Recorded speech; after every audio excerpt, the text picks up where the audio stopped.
Villa Castalia, Barangay Pulong Buhangin, Santa Maria, Bulacan. So ito guys yung kanilang townhouse model na semi-complete finish. Kung ano yung nakikita niyo sa video, ganito po yung kanyang actual turnover unit. Nakikita niyo sa screen yung kanyang minimum lot area at ang kanyang floor area. Ganito na rin yung kitchen sink turnover at meron tayo dito space for your laundry area.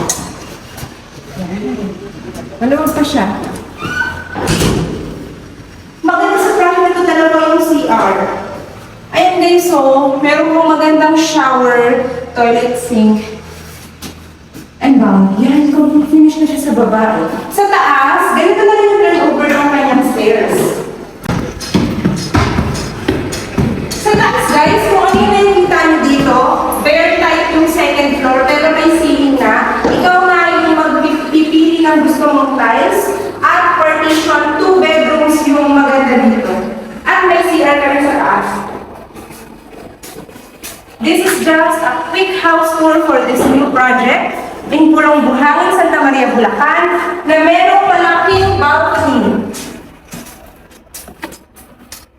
Ayan guys, napakaluwag ng balcony ng project na to. At syempre, dahil ito ay pre-selling guys, very affordable introductory price, pinapakita ko sa screen yung kanyang sample computation. Ayan siya guys. Nakikita niyo naman ongoing land development po dito at Pag-ibig financing. In-house pwede rin.